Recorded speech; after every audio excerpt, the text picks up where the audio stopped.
Good evening, everybody. Well, Maxime Bernier is tweeting, and I actually missed this before doing my video this morning. It would have fit in very well, but here we are, and I'll update you now. So, Maxime Bernier, 1. For 2 years, I was the only politician in this country saying that Canada should put supply management on the negotiating table in order to reach a new free trade agreement with the U.S. Last night's agreement proves that I was right. 2.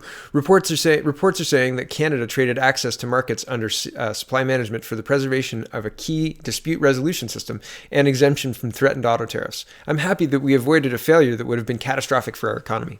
3. However, as I noted and said repeatedly, simply opening supply management markets a bit more to imports instead of completely abolishing the cartel is a very bad outcome for Canadians and a lost opportunity to get a better deal with the Americans. 4. Keeping supply management is bad for consumers who will still have to pay more for dairy, eggs, and poultry. It's bad for producers who will lose domestic market shares but won't be able to innovate and export. And bad for taxpayers who will have to pay billions in compensation to farmers. 5. Putting the complete abolition of supply management on the table would have been much better for Canadians, and it might have ensured an even better trade deal, such as getting clear guarantee of no tariffs on steel and aluminum, or an agreement on softwood lumber. 6. Putting the complete abolition on the table right from the beginning may also have allowed the conclusion of an agreement a year ago and avoided the confrontation of the U.S. government and all the uncertainty it brought for businesses and investors. 7. Unfortunately, Justin Trudeau, with the support of Andrew Scheer, remains committed to protecting the supply management cartel at whatever cost. The People's Party of Canada, for its part, remains committed to abolishing it in the interest of all Canadians. Okay, I like that. He sees that the deal went through. Good. Says, I'm glad it doesn't absolutely tank our economy, because it would have been catastrophic for our economy. No deal would have been very bad for Canada. But then doubles down and doesn't back down on his position. So I'm glad, again, Maxime Bernier staking out a position and defending that position, even in the face of movement from Justin Trudeau, sure, but that was gun to his head. He doesn't do that, Justin Trudeau blows up the economy. And I mean, at that point, good luck keeping control of the government. So that was Max's tweet stream. I agree with Max on a lot of stuff, and I appreciate the fact, again, that he's staking out his position clearly and defending it emphatically. So great job, Maxime. Thank you very much again. Appreciate it.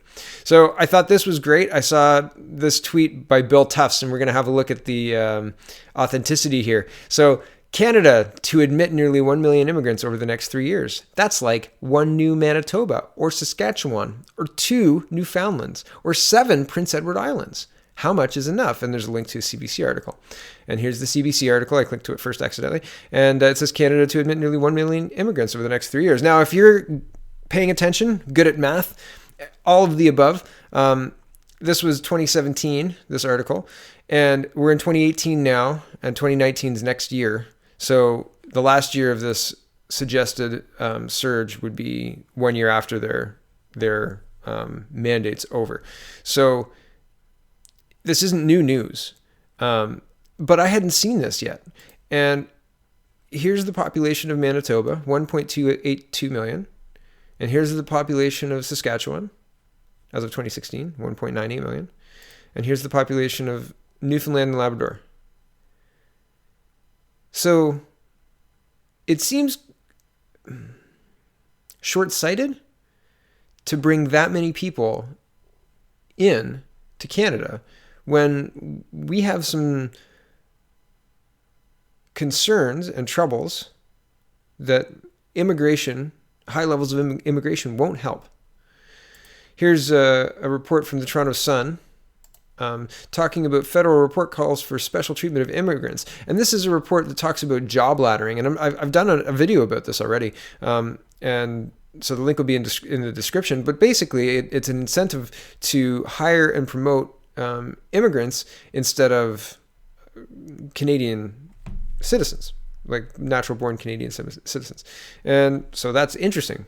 Please have a read. Here's the Government of Canada hiring foreign workers guide. So it says hiring foreign workers, quote, if you're a business facing a labor shortage or you are unable to find the talent your business needs, why not look outside of Canada? The following programs can help you hire the right match for your business. And there's the temporary foreign workers program and express entry, hiring foreign workers in the construction industry. So there's lots of support for bringing people into Canada to work in a business in an innovative way. Interesting. So I'm just not sure what the Liberals are planning with regards to integration, and is it just going to be the Syrian hotel? The Radisson Hotel? Or I'm just not sure what they're planning. I don't understand it. The last story I wanted to show you is, I know a lot of people are on Twitter, and I thought this meme was fantastic.